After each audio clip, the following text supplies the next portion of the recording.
Selamat pagi.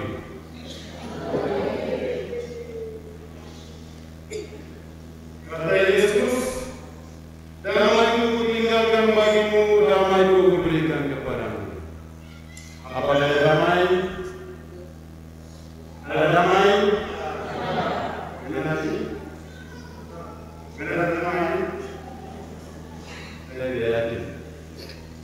Bapak Mama, saudara-saudara yang terkasih, damai adalah keadaan yang diinginkan oleh semua orang.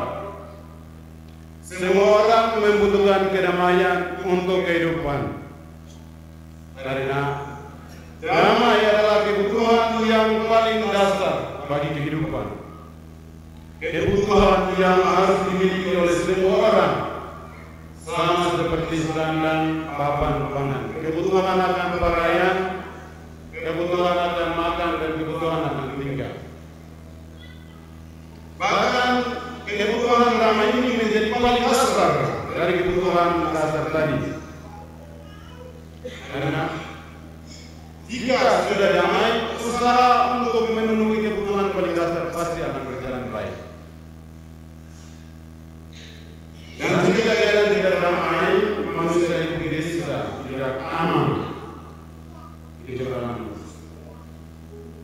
ketakutan dan sulit untuk memenuhi kehidupan. Kata damai ini mempunyai arti tiada masalah, tiada pertikaian, tiada konflik. Keadaan yang amat baik, tenang, dan teduh.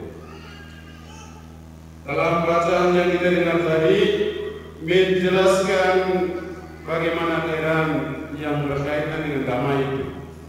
Terlebih dalam bacaan kedua, Yohanes di Patmos memberikan kesaksian penglihatannya mengenai kota yang penuh dengan damai, yaitu kerajaan surga. Kota itu Yohanes samakan dengan kota Yerusalem yang turun dari surga. Kota yang penuh dengan kemuliaan Allah dan cahayanya seperti permata yang paling indah, atau bagaikan intan permata yang paling indah. Di dalamnya terdapat malaikat yang menjaga kerajaan itu. Di tempat itu Tuhan Allah bertahta, demikian juga anak domba Allah,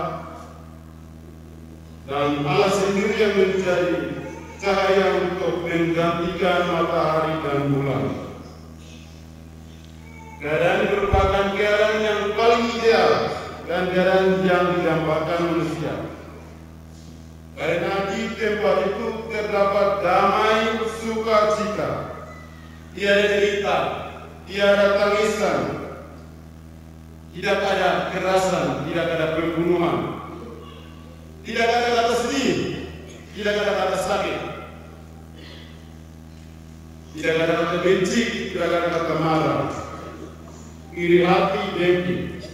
Damai menyelimuti kota ini, dan di kota ini damai menjadi kasar.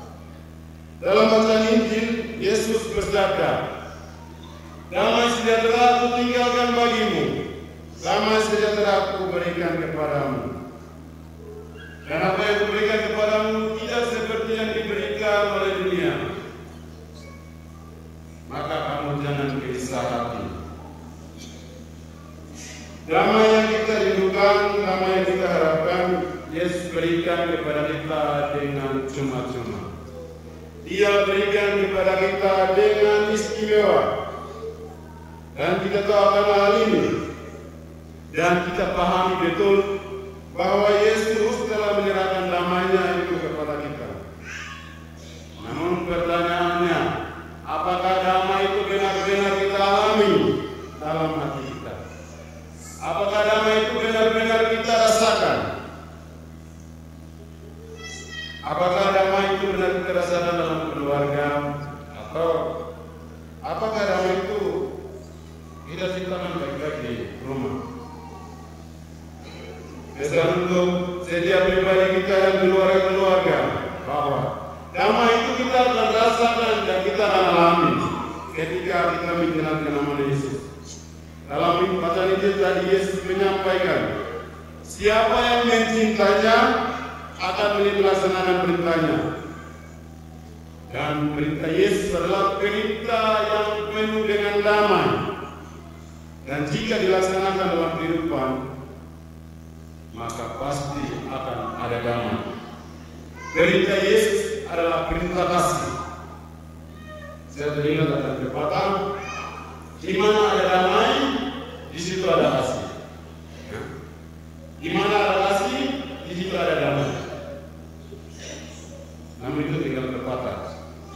Dalam konteks itu, Intan Jaya, kata damai itu sepertinya jauh dari harapan, jauh dari ekspektasi apa yang kita pikirkan. Bahkan nama Intan Jaya itu saja menjadi nama yang berlawanan dengan kata damai. Di telinga orang luar sana juga yang kita alami sendiri sekarang ini. Nama Intan Jaya bernada negatif. Intan Jaya berpredikat jahat, pembunuh tumpah darah. Intan Jaya menjadi negeri barbar, tidak berberi kemanusiaan. Padahal negeri surga yang dibuat menjadi negeri neraka. Tiada damai yang tiada cinta. Intan Jaya dibuat menjadi negeri api. Negeri yang dulunya surganya bagi orang Moni dan suku-suku kerabat, yang hidup dengan damai, tenang dan bahagia, telah menjadi lautan api yang memakan nyawa anak negeri. Orang yang tidak bersalah melayang nyawanya. Umat hidup dalam resah dan gelisah. Entah apa. Tapi yang kita tahu sekarang, hal itu terjadi karena konflik bersenjata antara BPOM dan TNI Polri. Bapak Ibu Saudara dan Saudari terkasih, walaupun kita gelisah dan takut karena kapan kita ditembak mati dan kita tidak mempunyai rasa aman, marilah kita berdoa untuk perdamaian dan mendoakan semua orang dan semua lembaga yang berusaha untuk terciptanya damai di dunia, di Papua dan terlebih untuk tanah Intan Jaya. Dan berdoa supaya terjadinya dialog antara Jakarta dan Papua yang dipelopori oleh almarhum Raden Lestari dan diserukan oleh para pastor Papua, juga diserukan oleh Bapak Uskup kita Monsinyur Berdaras Baru, supaya damai yang kita dambakan dan damai yang kita inginkan juga yang diberikan oleh Yesus kepada kita dengan cuma-cuma itu kita rasakan di bumi ini juga di surga. Semoga demikian.